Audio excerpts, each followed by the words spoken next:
terve.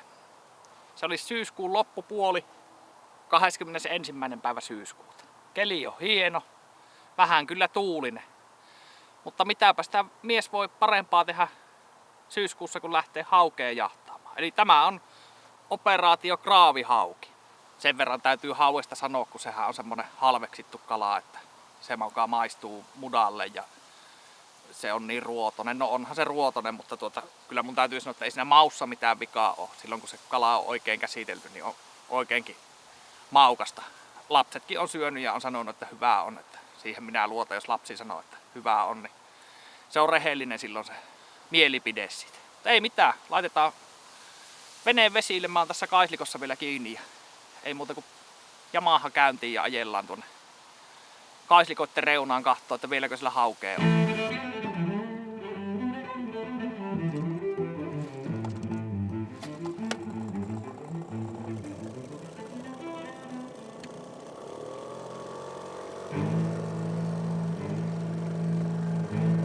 Kaislikon reunaan tultiin. Ei ajettu kuin vajaa kilometri. Kokeillaanpas tästä, olisiko tässä hauki syönnillä. Siellä se selän takana näkyy kaislikko. En tiedä tosiaan vieläkö hauki on. Kyllä kai se tuossa matalassa on.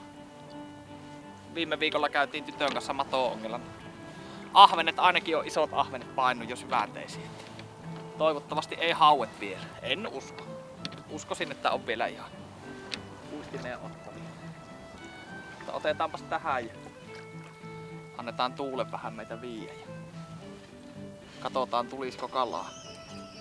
Nyt on 40-vuotislahja kelaakin taas käytössä.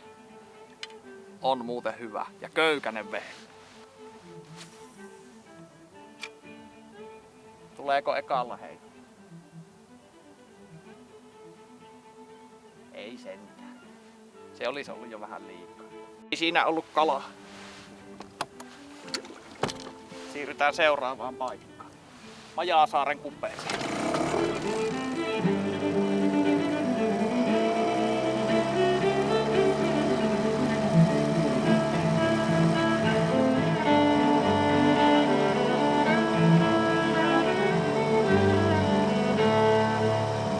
Kovaa tuuli on. Keikuttaa venettä kummasti.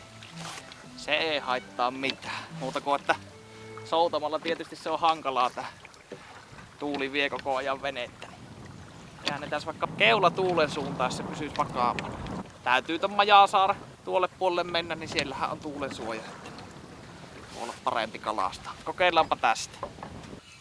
Ai ja pääs karkuun. Oli hyvän kokoinen hauki. Voi että.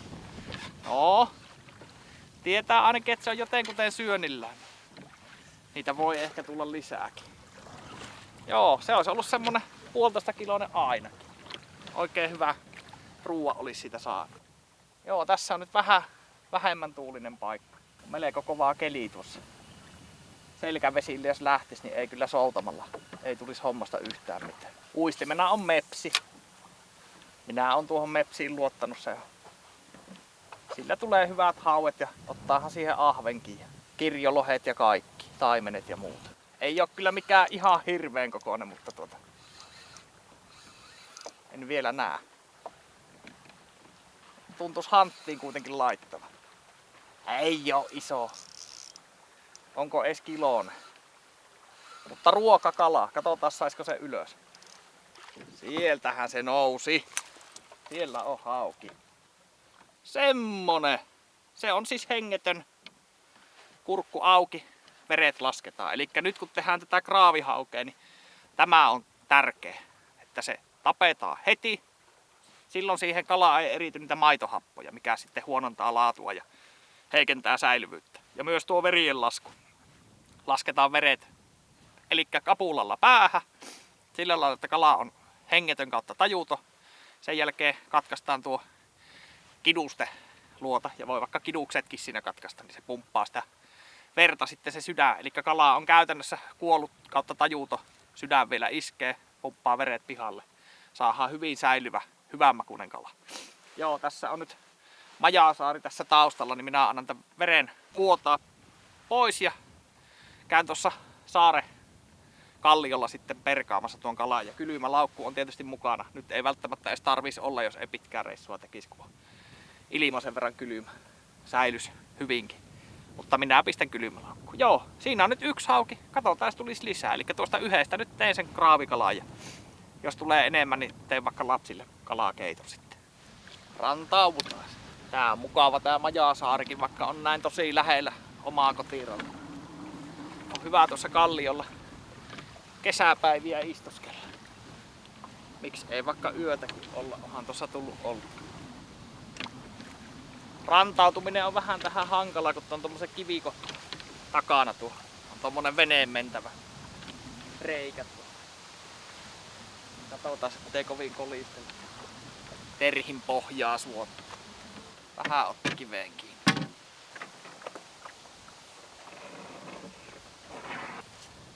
Siivotaan kala.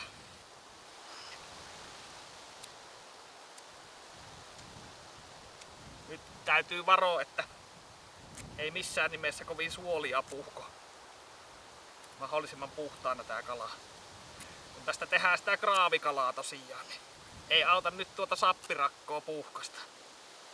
Antaa paha maun muuten kalalle.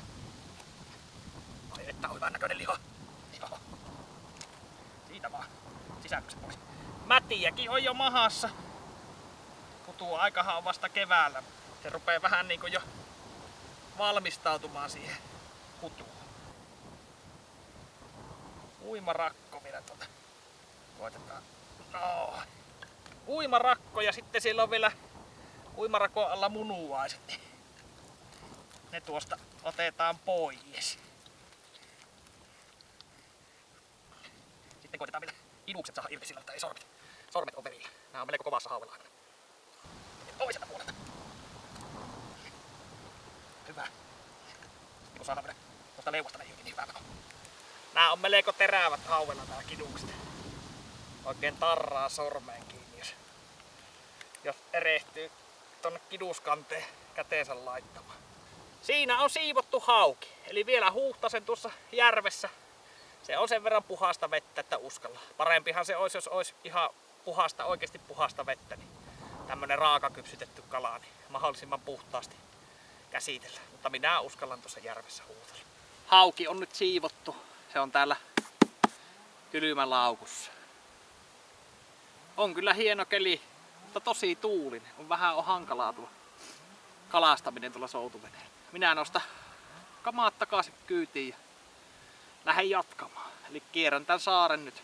Siinä on kaislikoita. Niin kalastelen ne kaislikot, joskus siellä olisi ahvenpaikko. Ja haukea en välttämättä enempää tarvii. Tästä tulee ihan riittävästi kraavihaukea. Jos on joku hauki, mikä on pahasti kiinni, niin otan sitten keittokalaksi. Mutta lähdetäänpä liikkeelle, niin ei mene istuskeluksi.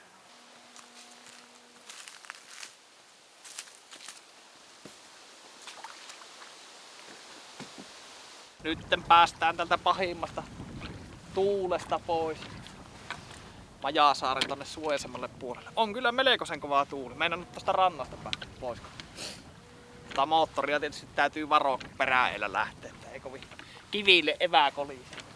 Mutta mukavan näköistä ja rauhallistahan täällä järvellä on tähän aikaan vuodesta. Ei vesiskootterit tärisee.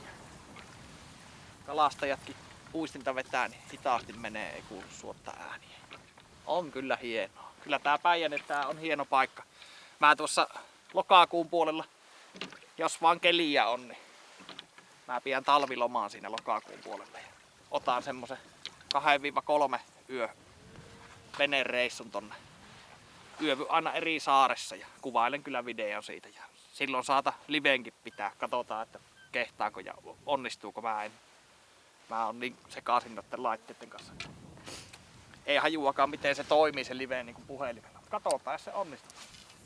Saapahan halukkaat tulla juttu sille. Tässä kunhan on kalastukset kalastanut, niin taidan käydä vielä jossain saaressa, jos tekis vähän ruokaa. Mulla on tossa joku nakkimestarin pataa matkassa ja nakit valmiiksi pilikottu. Vähän evästä. Katsotaan.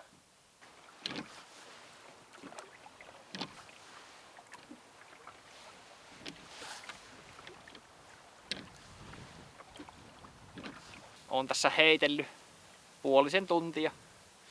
Kaislikon reunaa peraate, ei oo minkään näköistä. Pikkukalaparvi oli tossa, mä jo ootin, että nyt on isokin, mutta ei ollut iso.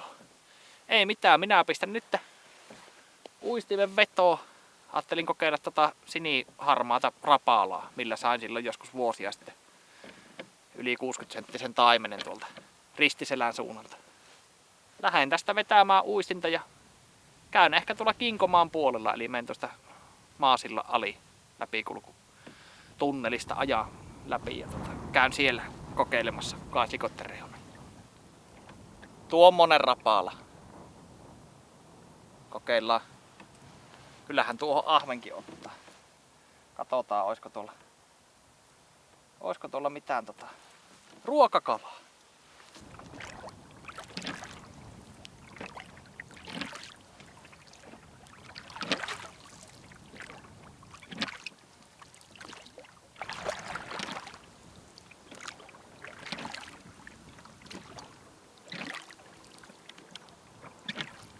Vetämällä ei tunnu kalaa ottavan. Ei minkäännäköistä eloa. Ei se mitään. Minä pistän nyt moottorin tulille ja painan tuosta Maasilla läpikulusta Kinkomaan puolelle. Käydään siellä Kaislikot perkaamassa, olisiko siellä ahvenia.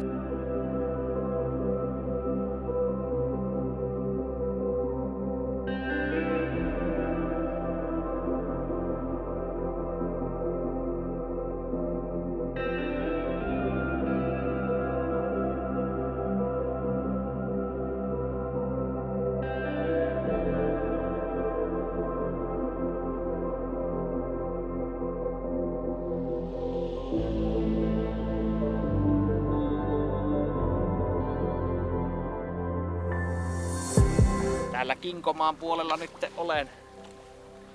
Selällä veän uistinta.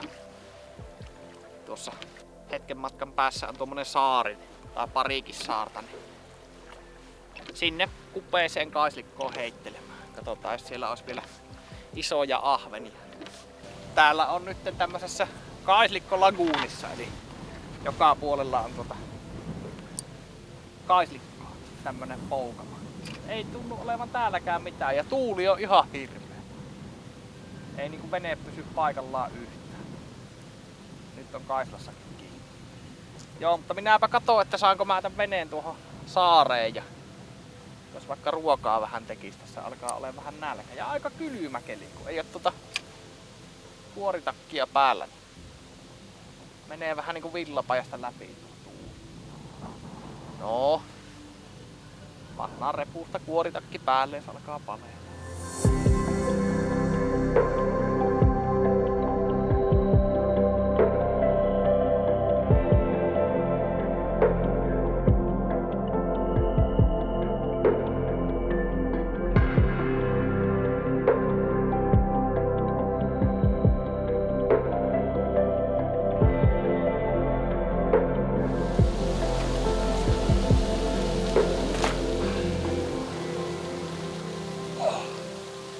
Tässähän se on hyvä vähän ruokaa valmistaa. Hienon näköinen saari. Tähänhän melkein tulisi joskus vaikka yöksi. On kallio ja tuolla on tommoista maastoa, mihin varmaan teltan saisi kiinni ihan hyvinkin. Hienoja mäntyjä on tämmösiä vähän niinku aihkimäntyjä tässä. Hienoa mestaa, hienoa mestaa. Katsotaanpa, pysyykö tuo keitin tulilla, kun on näin kova tuuli. Kyllä kai se pysyy. No niin, vesi kiehuu. Nakkimestarin pata. Pannaan semmonen. Katsotaan minkälaista tulee.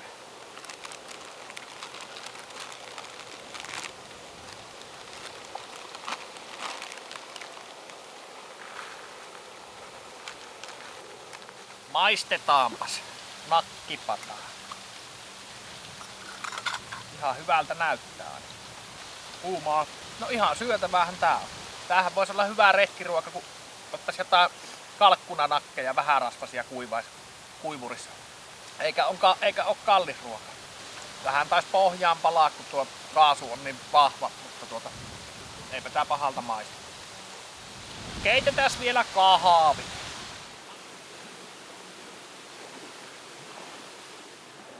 Nyt onkin pienempi kuksa tällä kertaa mukana.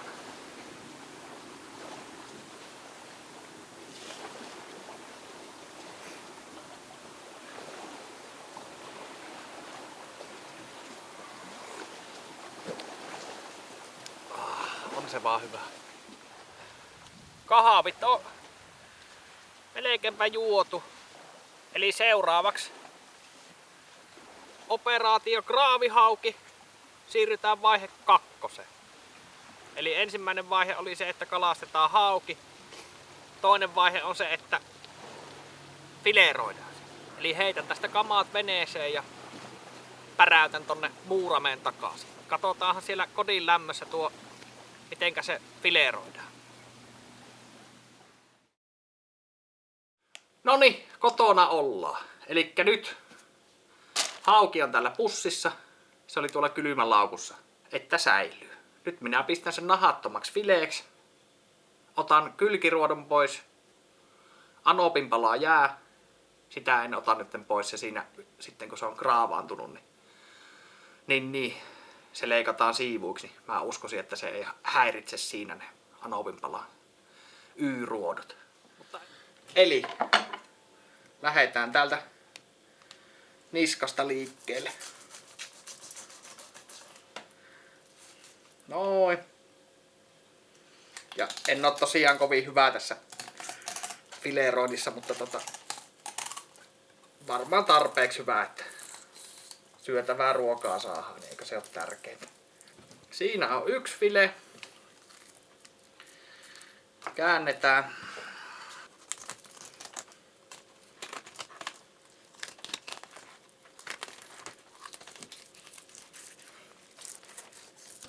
Siinä on toinen. Tämähän voisi sitten keittoon vaikka käyttää, että ruodot. Ja varmaan ton päänkin, mutta nyt en oo keittoa tekemässä, niin en sitä käytä. Noin, eli nyt on fileet siinä pöydällä. Seuraavaksi otetaan tää kylkiruodot pois. Niitä en tähän jätä, ne häiritse siinä kraavikalassa sitten. Otetaanpas tosta tommonen. Ei oo kalapiikkiä, niin mä käytän puukkoa tässä. Sillä pienen kalan paikallaan.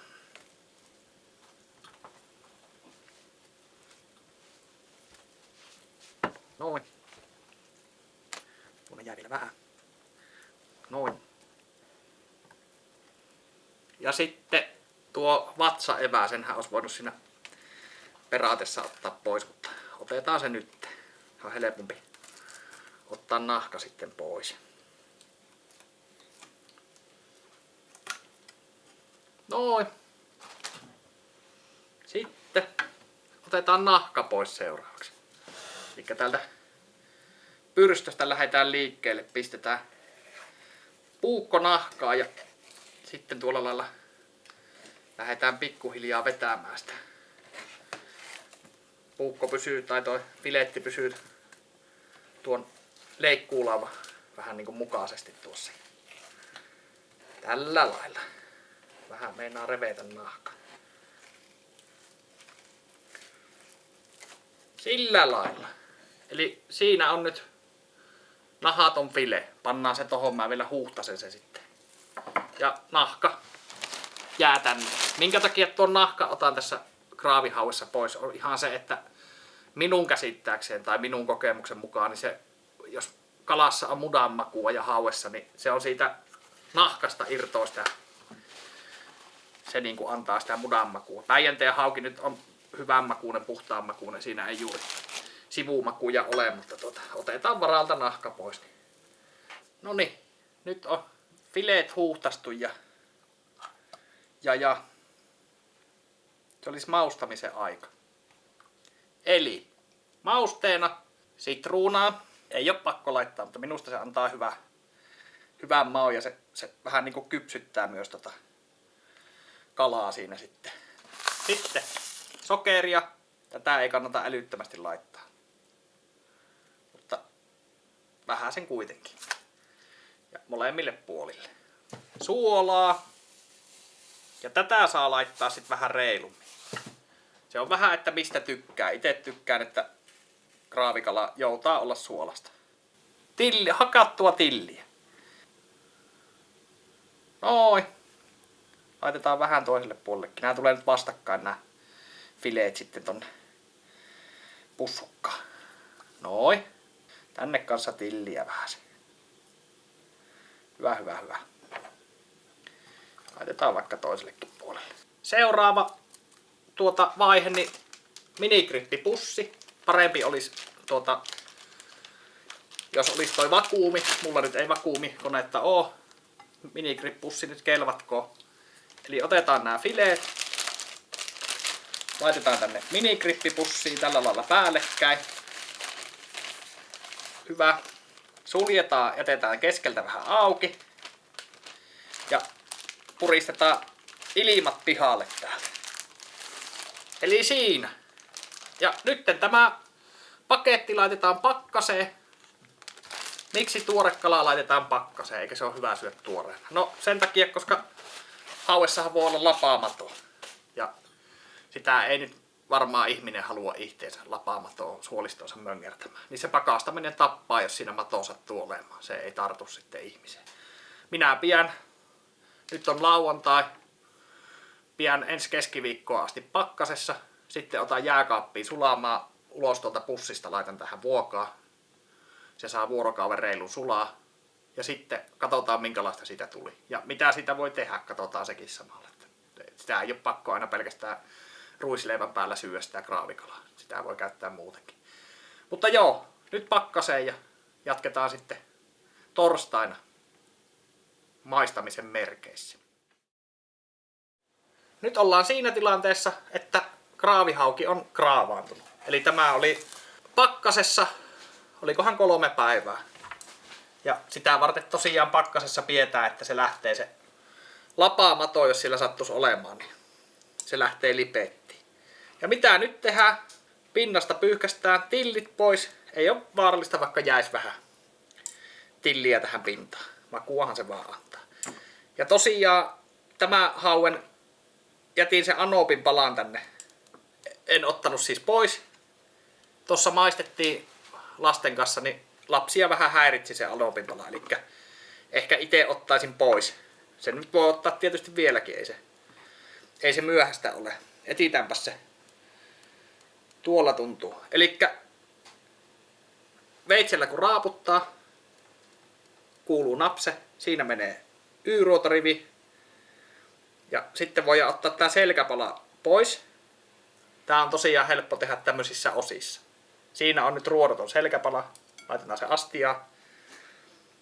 Sitten lähdetään vähän alaspäin. Käännetään veitsi. Ja siinä on anopinpala.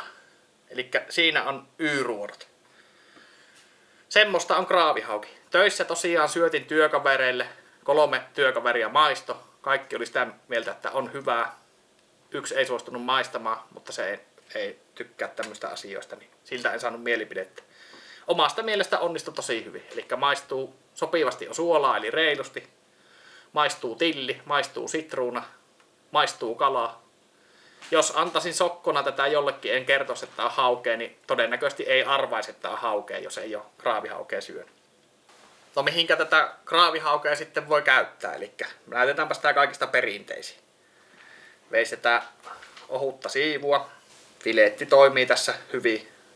Keittiöveitsi toimii myös ihan hyvin. Fileetillä saa varmaan vähän ohuempaa, jos haluaa tämmöistä oikein ohkasta siivua. Eli kaikista perinteisin on tietysti ruisleivän päällä. On hyvä. Ja semmoselle ihmiselle, joka ei hauesta välitä, niin suosittelen kyllä kokeilemaan. Ei ole mitään ylimääräisiä makuja eikä pelkästään hyvää. Katsotaanpa sitten semmonen ei niin perinteinen, mitä tästä kraavihauesta voi tehdä. Eli mulla on tuolla riisit likoamassa, huuhdetut riisit kylmässä veessä. Pistän ne kohta kiehumaan. Tässä nyt kalan käsittele, eli pistän tuommoisiksi siivuiksi ja otan nuo selkäpalat. Otan se anopi ruodon nyt tässä pois. Ja siivutan kalan, pistän jääkaappiin, niin tehdäänpäs haukisushia. Katsotaan minkälainen siitä tulee. Mä oon sitä kyllä tehnyt aikaisemminkin. Eli pannaan hauki siivuuksi ja katsotaan sitten miten tässä edetään.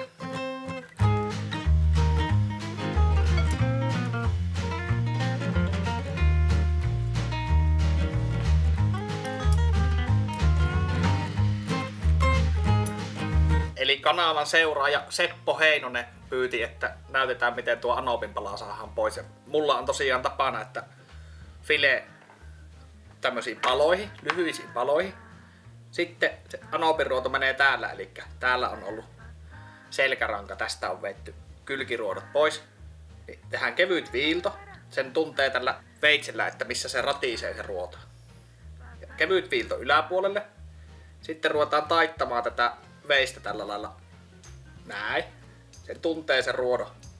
Nää nyt on tietysti vähän jo pehmentynyt, kun tää on kraavaantunut, mutta siinä on, sanotaanko nyt sisäfileiksi, mä en nyt muista. Mutta se on kuitenkin tuo selkäpala. Ja sitten se Y-ruoto on täällä näin. Eli 2 haarnen tänne päin, 1 haarnen tonne päin. Niin otetaan täältä vähän matkaa täältä päin. Tuolla lailla vähän viistosti. Sitten mennään pikkusen suoraan ja varovasti leikataan. No, vähän ronski tuli anopinpalasta, mutta siinä on se ruotonen kohta. Eli tämä on koko lailla ruodoton pala tämä mahapala, mikä tänne jää. Mä teen veistelen tämmöstä ohkasta isompaa siivua, mutta tänhän voi leikellä vaikka paloksi tai miten se nyt haluaa tarjoilla. Toinen file tosiaan niin tuli melkein syötyä tuossa ruisleivän päällä, mutta toinen menee tämän päivän ruokaan. Hauet on nyt pilkottu tai pantu tommoseksi suikaleiksi. Tämän pistän jääkaappiin. Keitän tai haudutan tuon sushiriisin kypsäksi tuossa ja pilkon porkkanat ja kurkkua ja punaista paprikaa ja teen wasabi majoneesi. Niitä nyt en ala kuvaamaan. Kahtokaa joku hardcookin video vaikka jos haluaa katsoa kasvisten pilkkomista. Nyt on riisi hautunut kypsäksi. Eli nyt ruvetaan kääntelemään. Koitetaan saada tää viilenemään. Ja mulla on täällä mukissa riisiviinietikkaa, suolaa, sokeria. Tätä löräätään tänne sekaan. Tää riisi vähän niinku maustetaan semmoiseksi happamaksi. Käännellään.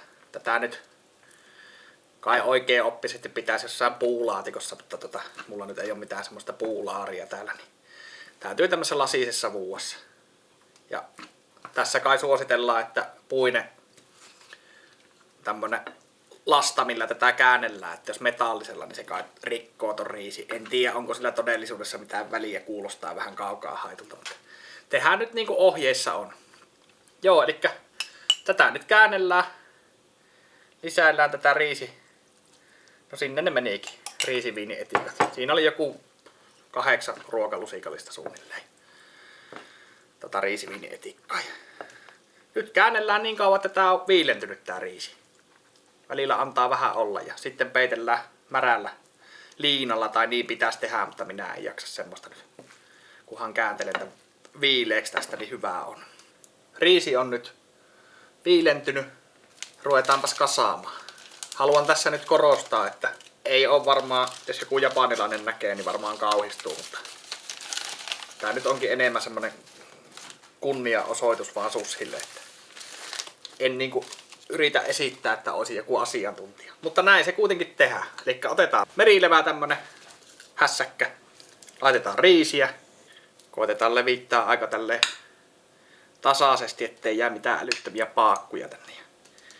Ihan reunoja myöten. Lusikkaa hyvää välillä vähän veessä kastella, niin ei tartu tuo riisi niin pahasti. Ja tänne loppupäähän niin jätetään tilaa, että se saadaan kiinni vähän niin kuin kirjekuori. Tai sätkä. Ja tänne tehdään tämmöistä vähän tilaa, että tähän mahtuu ne täytteet sitten. Noin. Ja sitten tähän laitan nyt nämä haue selkäpalat, eli nämä on ruodottomia paloja. Siistissä rivissä. Sitten minä laitan tätä wasabi majoneesia. Olen tätä aikaisemminkin testannut, niin tää sopii erinomaisen hyvin tähän. Sitten voisin laittaa vaikka punaista paprikaa seuraavaksi. Sitä en tiedä miten sopii ja miten oikein oppista hommaa on, mutta sillä nyt ei ole väliä. Laitetaan nyt vielä kurkkuakin siihen. Eli siinä. Sittenhän ei tehdä muuta kuin ruvetaan rullaamaan tätä kiinni. Tää vähän on, mä oon tämmönen rähmäkä siitä homman kanssa, mutta vähän kostutetaan reunaa, niin, tai siihen voisi pyyhkästä vaikka riisiä kiinnikeaineeksi. Tiivistetään, otetaan leikkuulauta, laitetaan rulla leikkuulaudalle. Terävä veitsi, tää on vielä kostutettu, että se ei tartu. Vetästään puoliksi, vetästään tämä puolikas puoliksi, tämä sama homma, ja sitten voi vielä nämä vetästä puoliksi. Siinähän ne on. Haukisussia. Mä vielä näytän paremmin minkälaisia niistä tulee. Minä pistän nämä saman tien jääkaappiin, niin pysyy tuo kylmäketju katkeamattomana. Sussit on nyt valmiina. Ja suolasta kalaa, mitä pitää muistaa. Suolaisen kalaruoan kanssa nesteytyshän on tärkeä. Asahi Dry. Oi. Esittelen nämä vielä kuvaan tuossa pöydällä, minkä näköisiä tuli. Eli tämmösiä rullia. Otetaan tuosta rullasta. Voi syödä näpeä, ei tarvi tikuilla syödä. Vähän soijakastiketta. Maistetaan.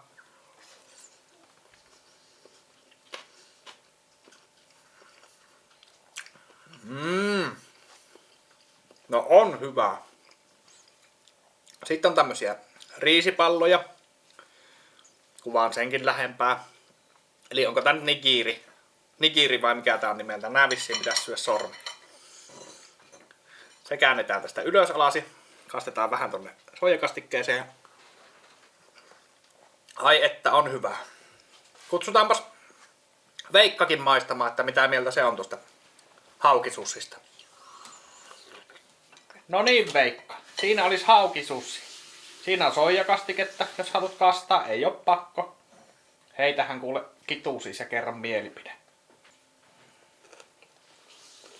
No niin, Veikka sanoi, että oli ruoto. Olipa paha virhe, mutta oliko se hyvä? Mikä on sun arvosana? Jos 5 pistettä on maksimi, niin montako pistettä antaisit? Ehkä 3. 3 5. Eli olisi voinut olla vielä parempaakin. Tai 3,5. 3,5. No niin, kiitos. Kutsutaanpas Aino maistamaan. Sitten Ainon mielipide. Ota riisipallo, tuo on nigirisussi, eli tämmönen riisipallo, missä on haue siivu päällä. Voit syödä kokonaisena tai paloina. No niin, Aino söi riisiä jäi syömättä, mutta hauki uppos. No mikäs Aino, oliko se hyvää? Okei, no jos sun pitäisi antaa pisteet sille ja 5 pistettä olisi täydet pisteet, niin paljonko sä antaisit? 5/5. 5/5. Hieno homma. Eli semmonen haukiresepti tällä kertaa. Maistetaanpas vielä. On se hyvää. Joo, eli jos kraavihaukea teet, niin siinäpä on ohje, miten se tehdään. Eli mitä siinä pitää muistaa. Se, että se kala lopetetaan heti. Se nyt on tietysti itsestäänselvyys, mutta varsinkin tommonen raakakypsytetty kala, niin se heti hengen vieminen on hyvin tärkeä. Ja myöskin se, että ne veret lasketaan siinä heti. Ja kylmä säilytys tietysti kotia asti kylmässä. Semmonen suht nopea perkaaminen tai fileroiminen.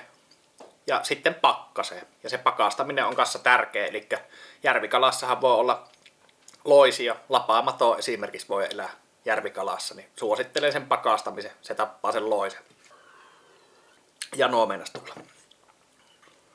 Ja ei mitään. Senhän voi tehdä joko niin kuin minä tein. Eli suola ennen pakastamista. Tai sen voi tehdä, että sulatat jääkaapissa pakastetun kalaa ja sen jälkeen suolaat ja annat sen kraavaantua. 2 päivää jääkaapissa, niin sen pitää riittää. Eli semmonen video tällä kertaa. Koitahan ihmeessä kraavihaukea ja sehän on hyvää ruisleivän kanssa. Jos on syönyt pelkästään ruisleipää ja kraavikalaa, niin kokeile vaikka sussia. Erinomainen ruoka. Palataanhan seuraavalla kerralla. Moro!